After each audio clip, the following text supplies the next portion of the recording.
அனைவருக்கும் இனிய வணக்கங்கள். இங்க சில பேர் கேக்குறாங்க, எதுக்காக நீங்க அதிமுகல இருக்கீங்க? நாங்க எதுக்கு அதிமுகல அங்கமா இருக்கணும் அப்படின்னு சில பேர் கேக்குறாங்க. அவங்களுக்கான வீடியோ தான் இது. இது புரட்சித் தலைவர் எம்ஜிஆர் காலத்துல இருந்து நம்ம ஆரம்பிப்போம். புரட்சித் தலைவர் எம்ஜிஆரோட ஃபேஸ் வேல்யூக்காக மட்டுமே அறிஞர் அண்ணா ஆட்சி கட்டில் அமர்ந்தார்ன்றது எல்லாருக்குமே தெரியும். பிறகு திரு கருணாநிதி அவர்களையும் போராடி அவர் ஆட்சி கட்டில் அமர்த்தினாரு. பொருளாளராக இருக்கும்போது கணக்கு கேட்டார் அப்படின்றதுக்காக அவரை வெளியேற்றினாங்க. 1972 பாத்தீங்க அப்படின்னா திரு அனகாபுத்தூர் ராமலிங்கம் என்பவர் ஒரு இயக்கத்தை பதிவு செஞ்சு வச்சிருந்தாரு.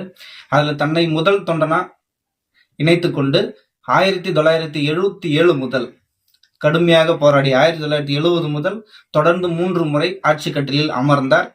பல எண்ணற்ற நல்ல திட்டங்களை கொண்டு வந்தார்.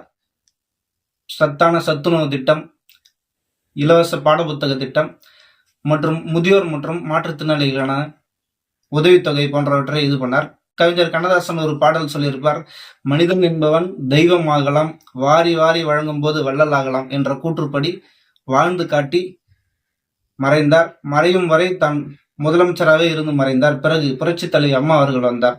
சாதாரணமாக இந்த இடத்திற்கு அவர்கள் வரவில்லை. கடும் போராட்டத்துக்கு மத்தியில் கட்சியை நிலைநிறுத்தி பிறகு ஆட்சி கட்டிலில் அமர்ந்து பல எண்ணற்ற திட்டங்களை கொண்டு வந்தார். அதில் சில குறிப்பான திட்டங்களை உங்களுக்கு சொல்ல கடமைப்பட்டுள்ளேன்.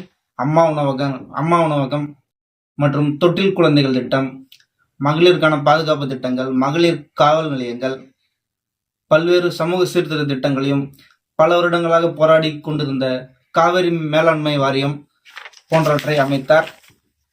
நம்முடைய போதாத காலம், தமிழ்நாட்டு மக்களின் போதாத காலம் 2017 அவர்கள் உடல்நலக் குறைவால் இருந்த பிறகு புரட்சி தமிழர் ஐயா எடப்பாடியார் அவர்கள் கட்டிலில் அமர்ந்தார். அமர்ந்த நாள் முதல் இறங்கும் வரையில் பல்வேறு இன்னல்களையும் சவால்களையும் சந்தித்தார். ஆட்சியையும் நிலைநிறுத்தினார், கட்சியையும் நிலைநிறுத்தினார். அவர் சொல்லக்கூடிய பல்வேறு நலத்திட்டங்களை மக்களுக்காக போராடி கொண்டு வந்தார். குறிப்பிட்ட கால இடைவெளியில் கொரோனா காலங்களில் எவ்வளவோ பெரிய இடர்பாடுகளை எல்லாம் சந்தித்து மக்களுக்காக போராடினார். குறிப்பா சொல்லணும் அப்படின்னா, நம்ம அரசு பள்ளி மாணவர்களுக்காக 7.5 இடஒதுக்கீடு, அரசு பள்ளியில் படித்தவர்களுக்கு மருத்துவத்தில் இடஒதுக்கீடு, மருத்துவம், சட்டம், இன்ஜினியரிங் போன்ற எல்லாத்திலும் இடஒதுக்கீடு போராடி வாங்கி கொடுத்தார். அத்திக்கடவு அவிநாசி திட்டம், அதையும் அடிக்கல் நாட்டி ஆரம்பித்து வைத்தார். கொரோனா பேரிடரை மிக திறமையாக சமாளித்து மக்களை காத்தார்.